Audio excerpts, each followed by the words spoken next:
Bonjour à tous, bienvenue à ce compte rendu de la réunion du Collège des commissaires, et nous allons donc avoir cette conférence de presse qui va aborder la question du socle européen des droits sociaux, et nous avons le plaisir d'accueillir la commissaire Roxana Minzatou. Merci, bonjour à tous. Aujourd'hui, nous avons discuté au sein du collège d'une communication au sujet du socle européen des droits sociaux et j'y reviendrai d'ici quelques instants. Nous avons aussi eu un collège sécurité dédié à la situation en Ukraine.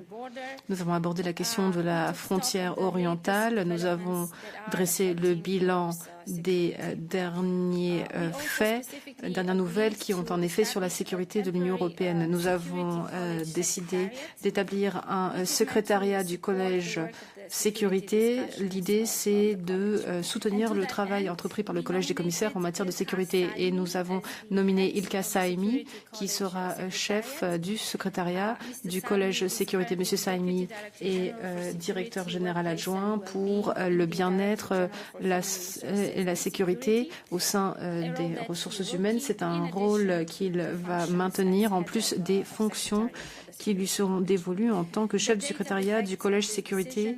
La date d'entrée en vigueur de cette décision sera annoncée ultérieurement et vous pourrez trouver de plus amples détails à ce sujet dans le bulletin de nouvelles du jour. Par ailleurs, la Commission a terminé la vérification d'éligibilité pour deux initiatives citoyennes européennes, l'une sur la vérification de l'âge et l'identité numérique et la deuxième sur les politiques en matière de migration et d'asile. Le service des porte-paroles est en train de publier un communiqué de presse au moment où nous nous exprimons et vous y retrouverez de plus amples détails sur ces deux sujets. Ceci étant dit, je vais passer donc au sujet principal de cette conférence de presse, c'est donc le socle européen des droits sociaux. Il y a près de 10 ans, en 2017, le socle européen des droits sociaux a été adopté. C'est une boussole sociale dont l'Union européenne s'est dotée afin d'élaborer des politiques, afin de mettre en œuvre des politiques de façon à s'assurer que pour tous les citoyens, où qu'ils soient en Europe, que pour ces citoyens, donc, le modèle européen puisse fournir des résultats. Et je disais à mes collègues aujourd'hui au sein du collège qu'il y avait 20 grands principes de ces socles européens de droits sociaux. Vous pouvez le voir dans la fiche d'information. Il y a par exemple ces différents principes et chaque principe a sa propre valeur, mais généralement on évoque ces 20 grands principes de façon indissociable et on en parle comme d'une boussole sociale. Mais c'est une boussole qui a ceci de particulier que chacun des 20 grands principes constitue le nord de cette boussole. Aucun principe ne prime sur l'autre. Par exemple, pour les citoyens, tout est important. L'accès à l'égalité, l'accès aux soins de santé, l'accès à la garde d'enfants, tout a son importance.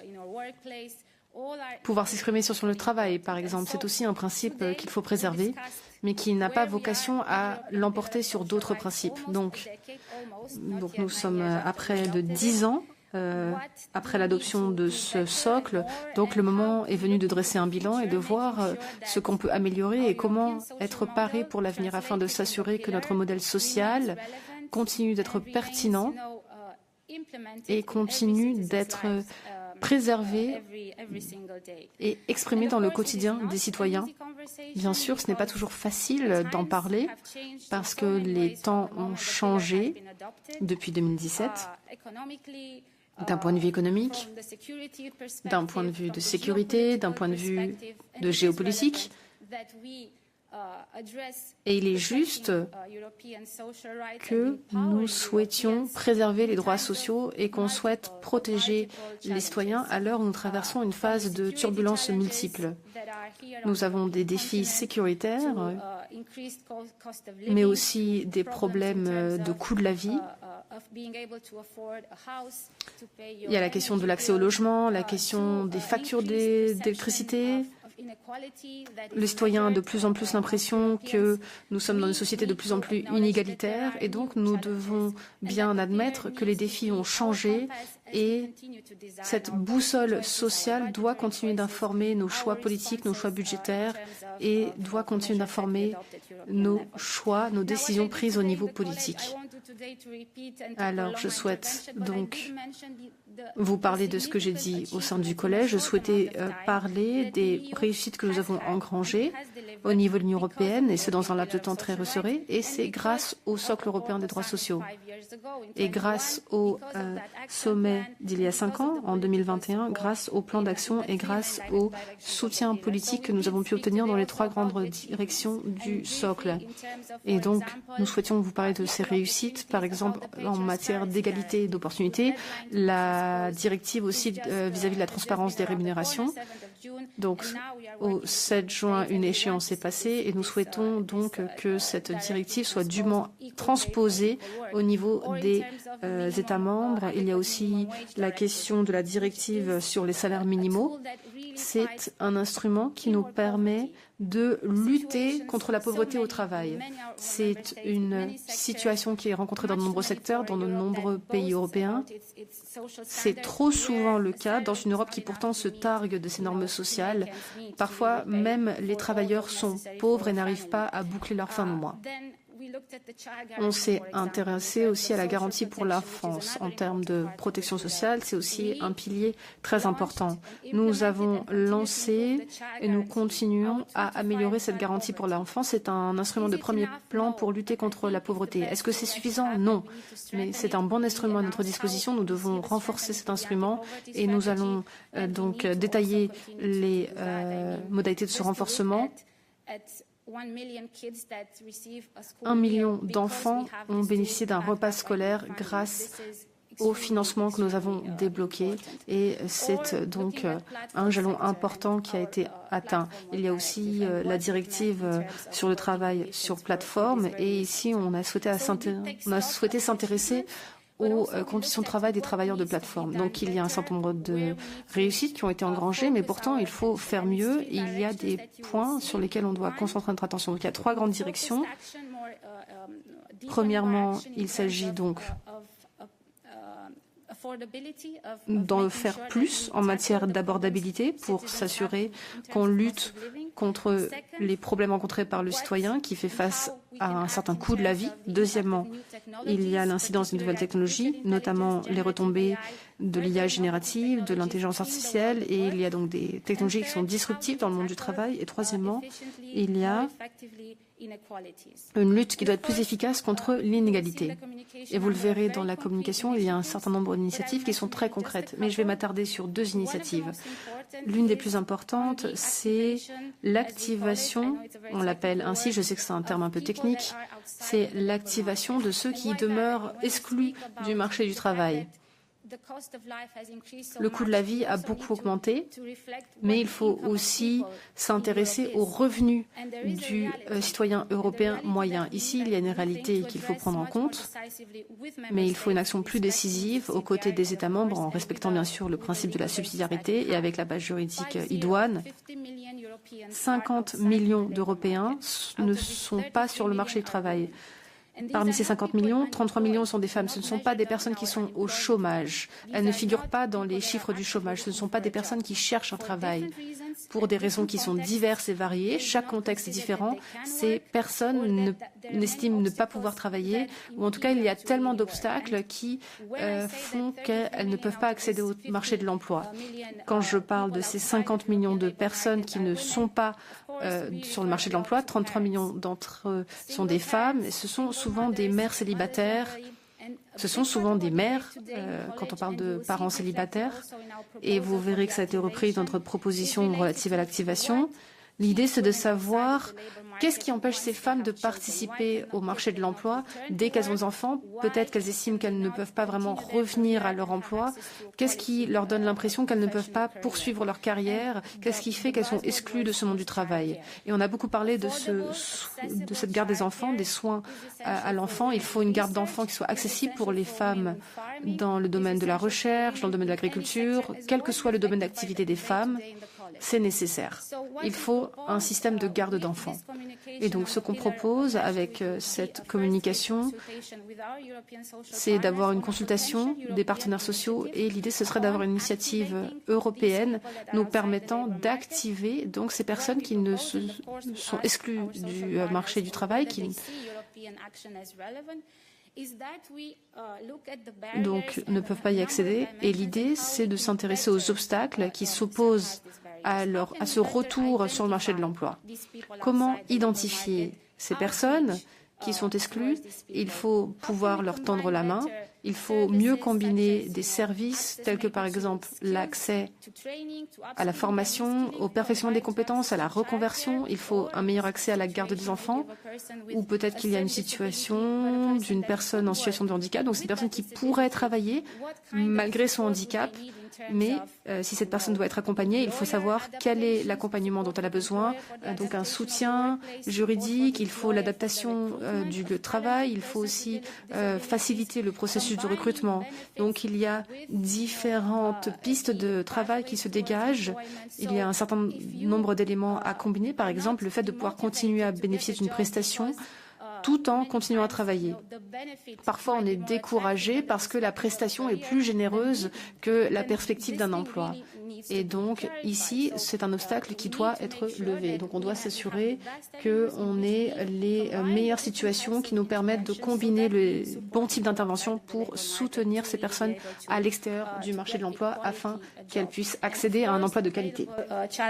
Et puis, bien entendu, pour ce qui est de l'accueil des enfants, c'était un élément clé de la conversation au collège ce matin. Comment mieux investir sur cette voie? Alors, ce n'est pas seulement une question d'infrastructure, d'accueil. L'année prochaine, je l'ai dit, nous présenterons un paquet européen sur l'accueil et l'accompagnement de la petite enfance. Et cela concerne également les travailleurs et les travailleuses de ces secteurs, des personnes qui s'occupent des personnes âgées, des enfants, des personnes en situation de handicap, de l'attrait de ces carrières. Comment pouvons-nous améliorer les conditions de travail de ces personnes et comment rendre ces carrières plus attrayantes, plus encore en Europe où, on le sait, la démographie aura de plus en plus besoin de ces travailleurs et travailleuses dans le secteur des soins et de l'accompagnement. Et donc, ce paquet que nous présenterons l'année prochaine fait partie des résultats tangibles liés à la communication que j'ai mentionné aujourd'hui. Et puis, un autre élément clé qu'il faut mentionner, le deuxième pilier, si je puis dire, qui a fait l'objet de longues discussions au collège aujourd'hui, c'est l'intelligence artificielle. Beaucoup de questions se posent en la matière. Et là, les politiques peuvent apporter des réponses, mais le rythme n'est pas le même que celui de l'innovation. Que signifie l'intelligence européenne lorsqu'on parle de la structure du marché du travail en Europe? Que signifie l'IA pour les emplois? Quid des perturbations, des glissements professionnels? On a l'intelligence artificielle physique avec un rôle plus cognitif et nous n'avons pas de réponse à ce stade. Alors, en temps réel, nous observons ce qui se passe sur le marché du travail, mais nous n'avons pas de réponse pour les impacts à moyen et à long terme sur les emplois et le marché du travail. C'est l'un des grands sujets. Autre résultat tangible, nous allons mettre en place un groupe de travail de haut niveau qui travaillera avec nous, avec la Commission, sur le moyen, le long terme et les impacts dans la durée des nouvelles technologies, notamment l'IA, sur la structure des emplois, des tâches et des compétences. Et puis, sur le lieu de travail, lorsque un être humain travaille avec un algorithme ou un agent de conversation, quelles sont les règles qui doivent encadrer ces activités? Quelles sont les mesures de soutien qu'il faut mettre en place pour que la priorité, ça reste l'humain, ses droits et qu'on respecte ces éléments-là. Et là, évidemment, il y a une consultation sur le règlement emploi de qualité. Nous entrons dans la deuxième phase de ces consultations. C'est une initiative que nous préparons aussi pour le mois de décembre. La troisième dimension, comment encourager les égalités, la directive transparence salariale. Nous aurons cette directive qui jouera un rôle clé, qui viendra aider les États membres, notamment pour aider les micro-entreprises et les PME à avoir une boussole, avoir les capacités. Nous souhaitons également encourager les partenaires sociaux, mais là, il faut renforcer la directive transparence salariale. Ce n'est pas négociable. À travail égal, salaire égal, c'est un principe auquel on ne peut renoncer. C'est d'ailleurs l'un des cœurs de ce socle européen des droits sociaux. Voilà, je vais m'en tenir à cela pour l'instant. Je vais entendre vos questions. Merci beaucoup. Les interprètes sont avec nous. N'hésitez pas à vous exprimer dans la langue qui vous plaît. J'ai oublié une annonce, excusez-moi, c'est un peu différent du socle des droits sociaux, mais ce n'en est pas si éloigné. Aujourd'hui, au collège, nous avons également adopté une décision phare pour le 8 août. Alors, laissez-moi trouver la note.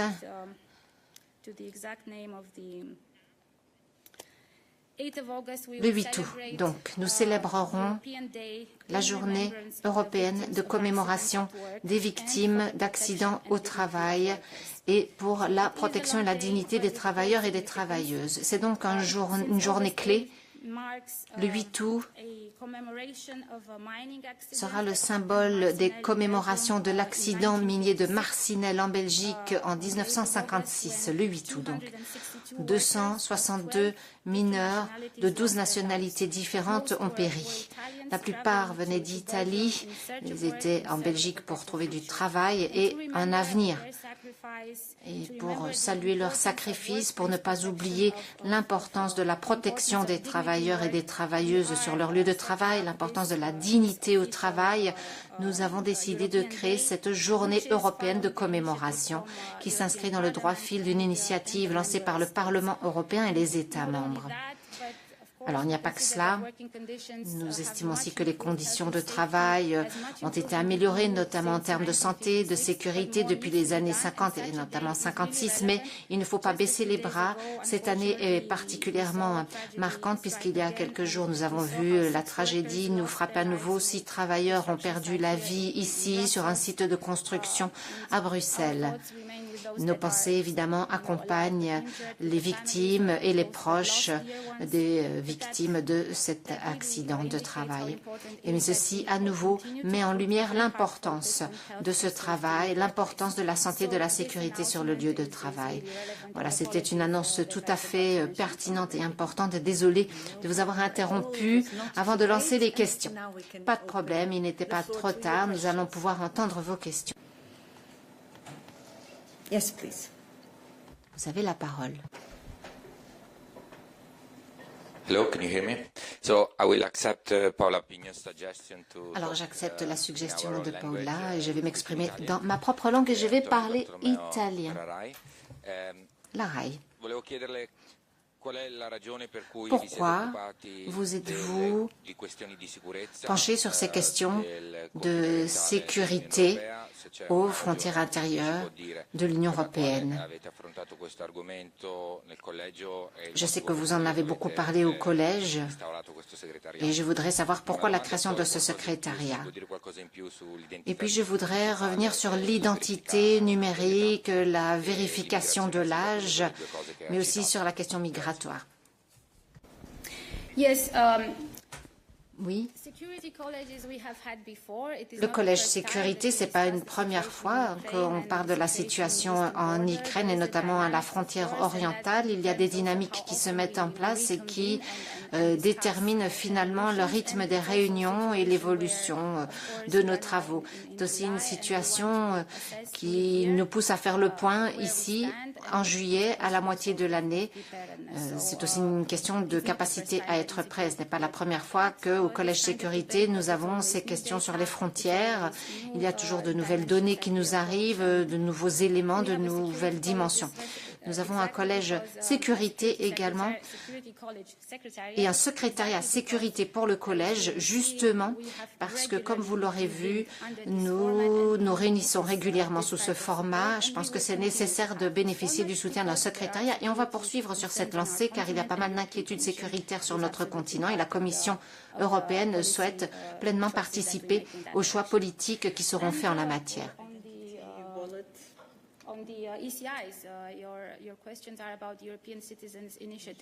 Et vous avez posé une question sur l'initiative citoyenne européenne.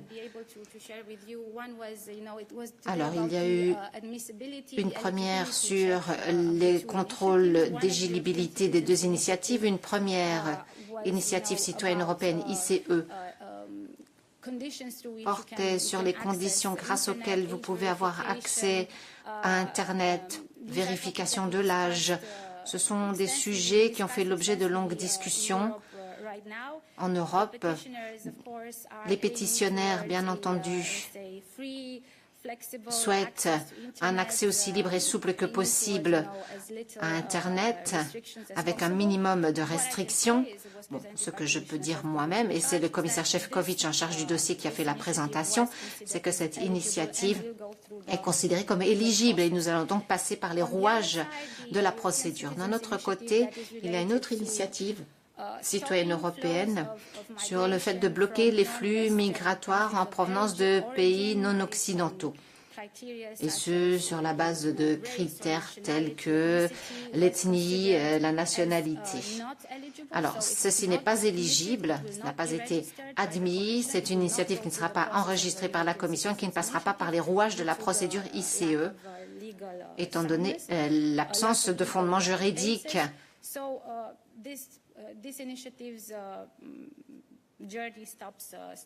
Et donc, cette initiative s'arrête là, suite à ces contrôles tels qu'annoncés par le commissaire Šefčovič. Voilà où nous en sommes.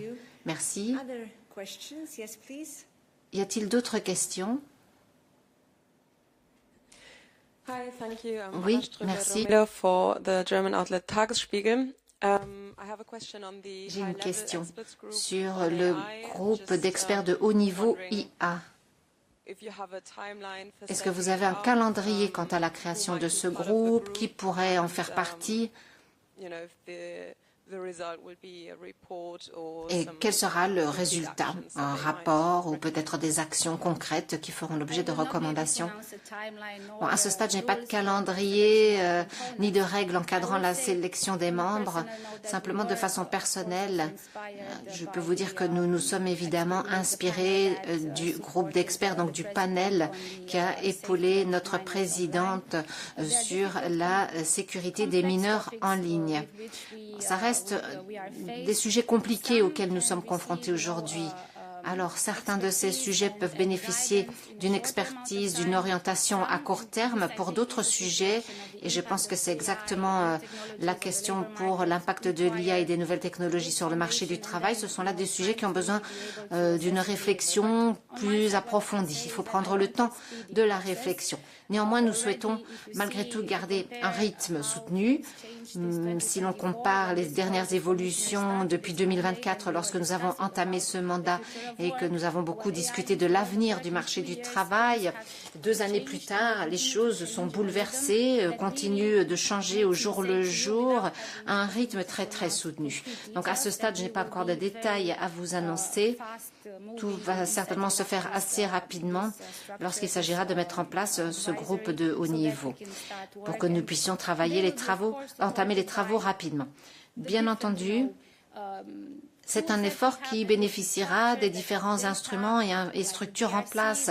On a le centre de recherche conjointe, on a un observatoire IA qui collecte déjà des données et des informations. On a l'observatoire compétences grâce à l'union des compétences. Mais il faut non seulement intégrer ces données, il faut aussi utiliser cette expertise pour envisager différents scénarios et donc élaborer les réponses qui pourraient correspondre à ces scénarios. Et là, c'est plutôt le fait qu'il faille trouver une réponse à une situation qui n'a peut-être pas encore lieu ou tout à fait nouvelle à laquelle l'humanité n'a jamais été confrontée. Donc nous avançons un pas devant l'autre. Très bien. Je vais prendre une question en ligne. de Maria. Hello, Flor, Maria Sara with FC Newspaper Greece. With all due respect, Alors, your announcement seems a little bit theoretical, a little bit Alors, si vous me le permettez, je tiens à dire que vos annonces sont assez théoriques, mais j'aurais une question.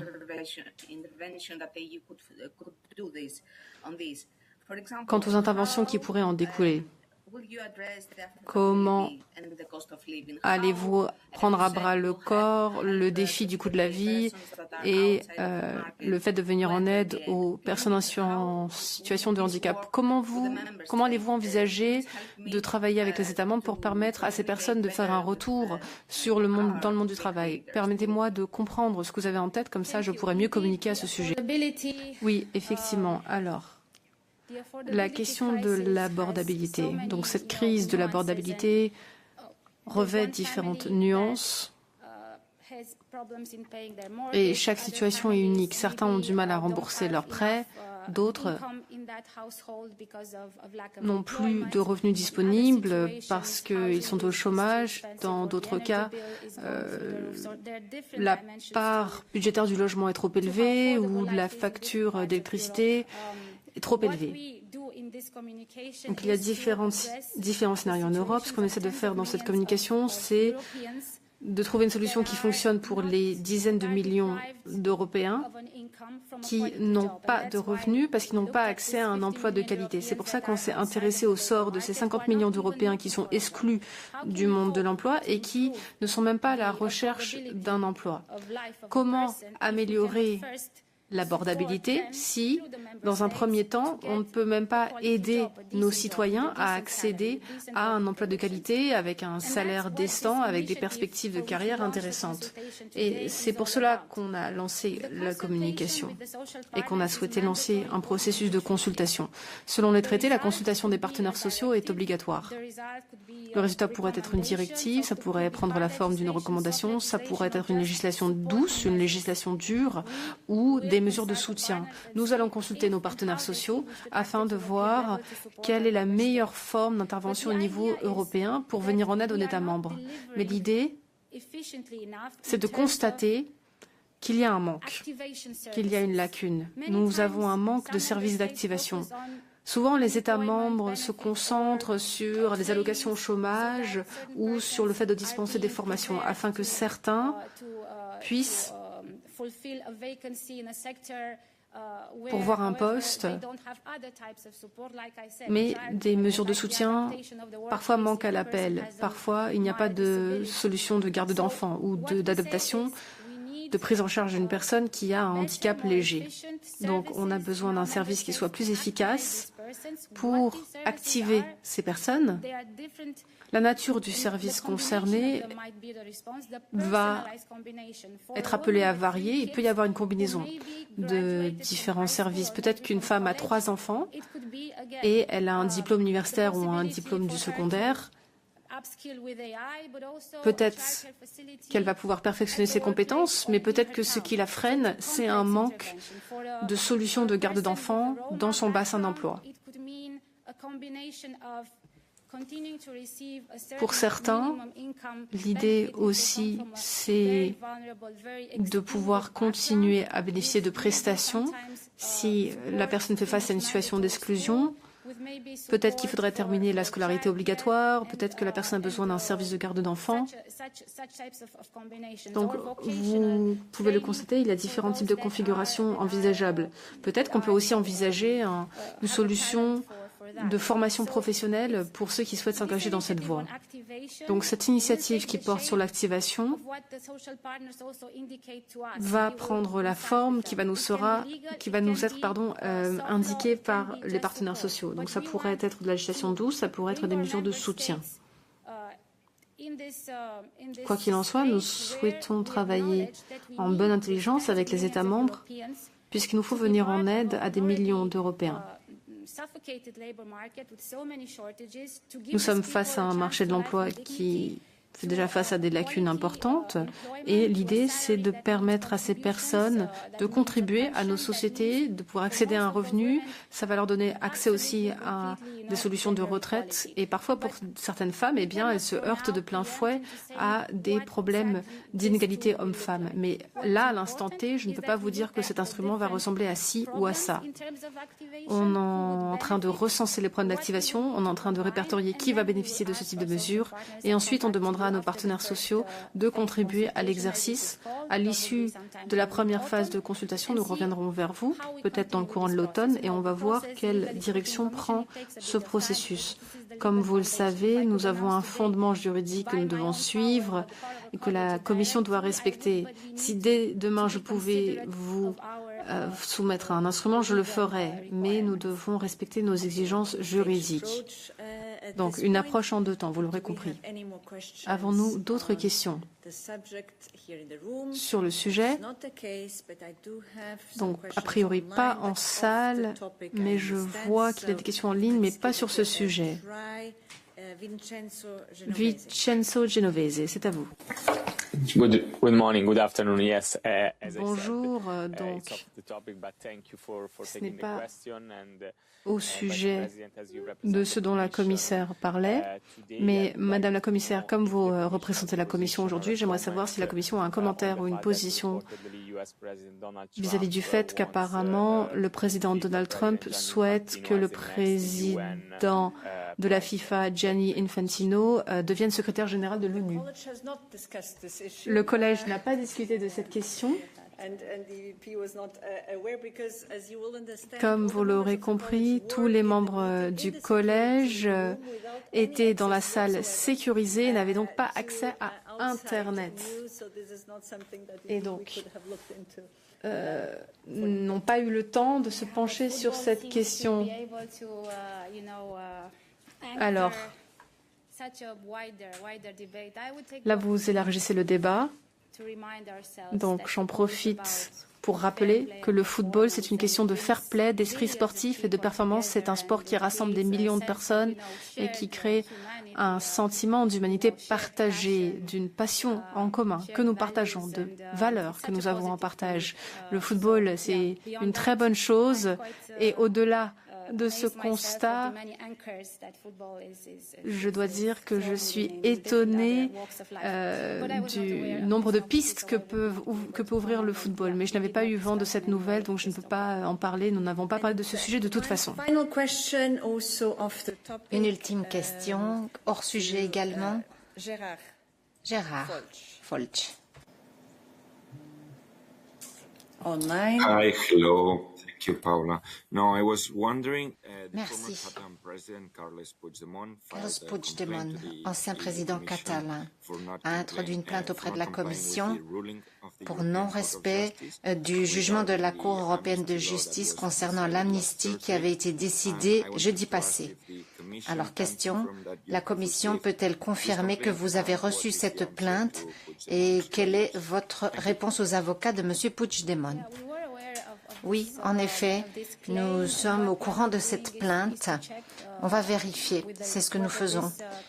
On vérifie si cette plainte est recevable. Et une fois que ce sera confirmé, il y aura une procédure qui en découlera. Mais à ce stade, on vérifie la recevabilité de la plainte et donc ses détails. Dès que nous aurons de plus en plus d'informations, nous vous recontacterons dans le courant de l'après-midi. Voilà, nous arrivons au terme de cette conférence de presse. Merci à la vice-présidente Minzato. Et puis, c'est aussi la fin de saison pour le Collège des commissaires qui se retrouvera à la fin du mois d'août, si je ne me trompe.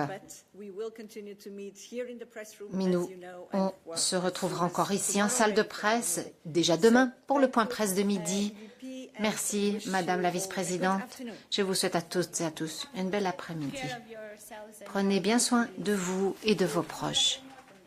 On se retrouve dans quelques semaines. Merci d'avoir regardé ce contenu jusqu'au bout. Pour faire vivre la chaîne et partager votre avis, vous pouvez liker ou commenter la vidéo. N'oubliez pas d'activer la cloche pour ne rien rater des prochaines actualités et infos politiques. À très bientôt sur IFP.